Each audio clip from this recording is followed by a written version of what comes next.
This video is brought to you by Captivating History. Erik the Red is probably the most famous Viking of all time, and we know of his exploits due to two sagas written in the 13th century, the Saga of Erik the Red and the Saga of the Greenlanders. He was born Erik Thorvaldsson sometime around 950 CE, and his shock of red hair soon earned him the moniker Erik the Red. Not much is known about the life of the young Erik, but around the age of 10, his father, a farmer called Thorvald Asvaldsson, was found guilty of murder. After a trial, Thorvald was forced to give up all his lands and was banished from Norway. Fortunately for his family, Norse settlements were abundant at the time, and they were able to relocate to a newly formed settlement in Iceland. Perhaps this voyage instilled a taste for adventure in the young Erik. After arriving in Iceland, Thorvald settled his family in the northwestern part of the island, in a region called Hornstrandir. At the age of 12, Norse boys were expected to take on their share of the farming duties and have an equal hand in providing food for the family. Just 2 years after Erik moved to Iceland, he officially became a man in his peers' eyes. Building a life from nothing must have had a considerable impact on Erik and imparted the skills he would utilize in his future adventures. The Viking settlers had to become experts in growing enough crops to see themselves and their livestock through the long winter months. Erik grew up to be as wild and harsh as the environment in which he lived. The physical demands of the Viking lifestyle gave him strength, and he inherited his father's short temper. It was not long before Erik proved that the apple did not fall far from the tree. Life in Iceland was good for Thorvald, and after his death, Erik married the daughter of a wealthy family, Johild Jornsdottir. They moved to Haukedalur, built a farm that they named Eriksstadir, and started a family. 4 of their children survived into adulthood and would grow up to make their way into the history books. Erik was content with his role as a farmer and family man for a while, but soon his temper, as fiery as his hair, would get the better of him. It was typical for Norsemen at this time to own slaves or serfs called thralls. One day, several of Erik's thralls accidentally triggered a landslide that crushed his neighbor Valjof's house. Erik did not always get on smoothly with his neighbors, and perhaps seeing an excuse for a fight, one of Valjof's clansmen, called Eyjolf the Foul, killed Erik's thralls.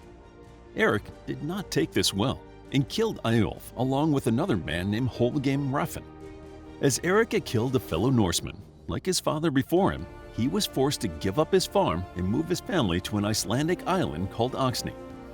Norsemen were used to rebuilding their homes, usually because of the cold, damp weather that would rot the straw insulation and set into the clay walls.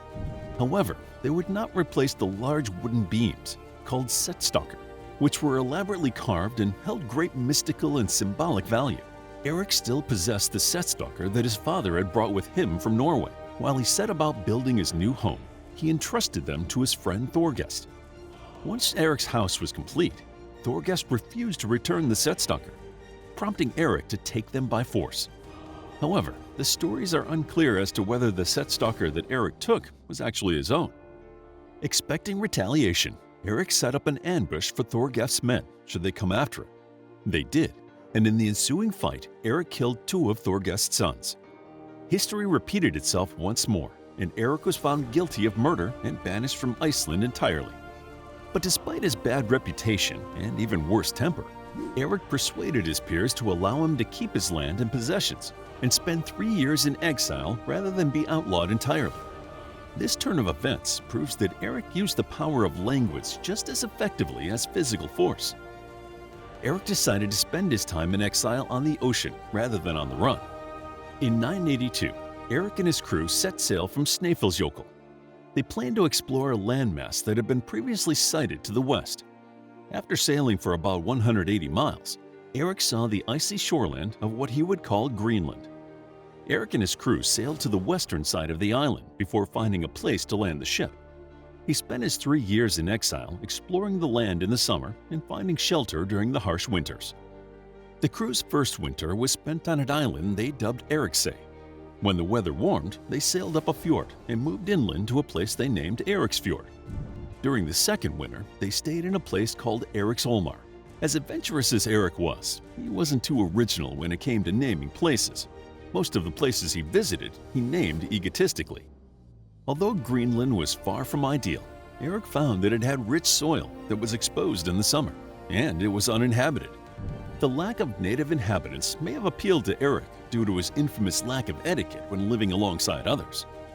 Back in Iceland, Erik's family had been maintaining the farm and waiting for his return.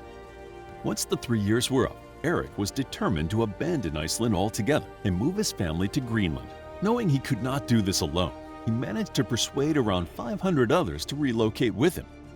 How he persuaded these people remains a mystery, but he undoubtedly used his way with words to sell the migration to his followers.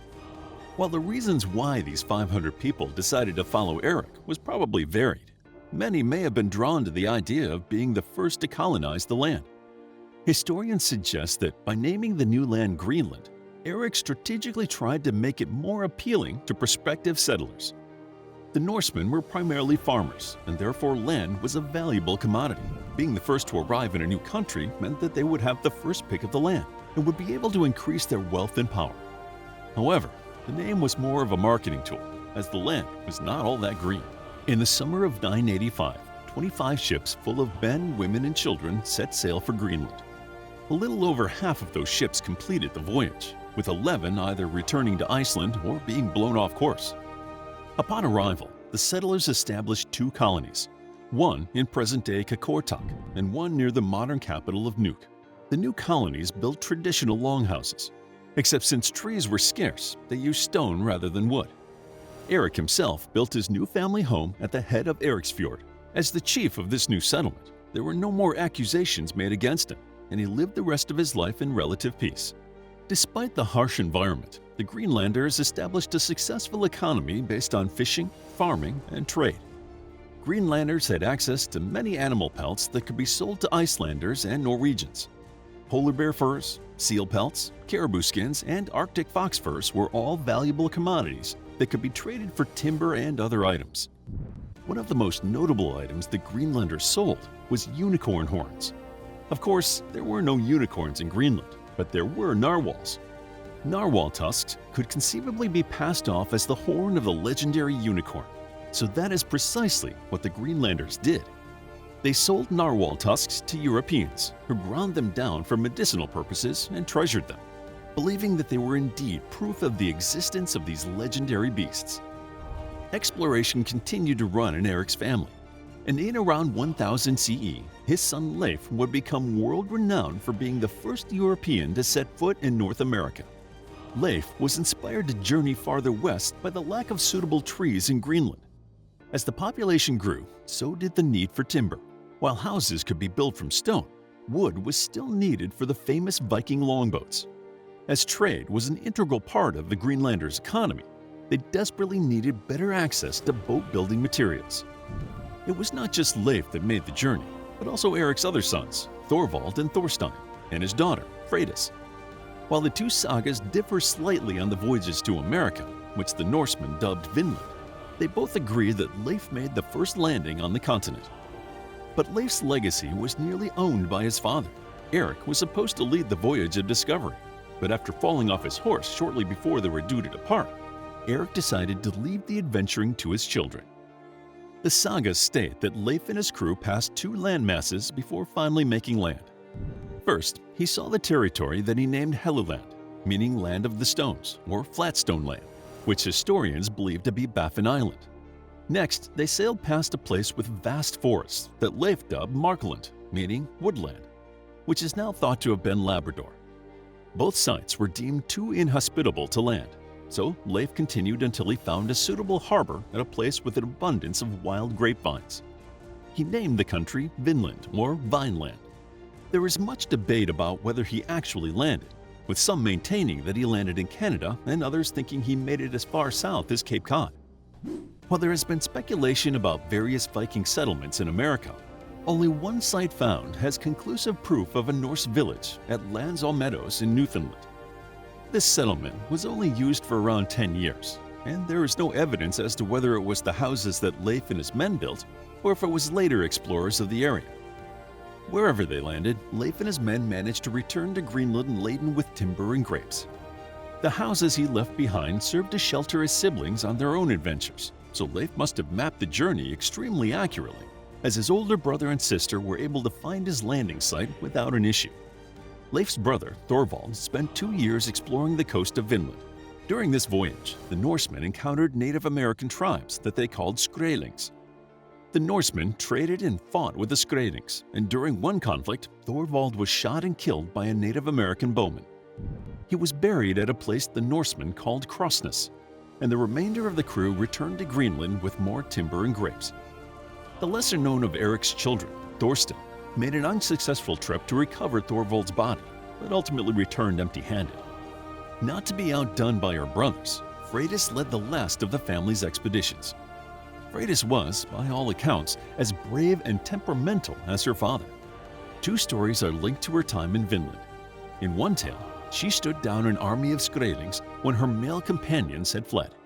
She was pregnant and unable to run, so she took a sword from a fallen comrade and stood her ground. When the Skrælings approached, she bared her breast and screaming slapped her chest with the sword. This sight was enough to deter the native warriors. The second story does not hold her in such good light. Her voyage was also attended by Icelanders, who were dispatched on Freydis' orders for reasons that were not recorded. It is said that she even killed 5 women herself when her men refused to do so. The Greenlanders then left Vinland, never to return. While it is unknown why the Norsemen decided against a permanent settlement on Vinland, we can assume it was because they had more significant trade relations with Europe. The relatively small and newly formed colony of Greenlanders did not contain enough people to split off and start a new settlement, especially when they would have to compete with native peoples. Around 3 years after Leif had made his voyage to Vinland, Erik the Red died. Many historians think this was most likely due to complications with the injury he had sustained from falling off his horse, or because of an epidemic that passed through his village. His title as chief of the Greenlanders was passed to his son Leif. The settlement in Greenland was eventually abandoned sometime in the 1350s. No one knows why this happened, but it has been speculated that it could be due to climate change, as the environment became even colder and more inhospitable. Changing tastes in Europe may also have contributed, as the resources of Greenland were no longer the tradable assets that they once were. Whatever the reason, when Christopher Columbus was sailing west to South America, the people who were the first Europeans to set foot in North America had already returned east to their Scandinavian roots. To learn more about Erik the Red, check out our book, Erik the Red, a captivating guide to the Viking who founded the first North settlement in Greenland. It's available as an ebook, paperback, and audiobook. Also, grab your free Mythology Bundle ebook while still available. All links are in the description. If you enjoyed the video, please hit the like button and subscribe for more videos like this.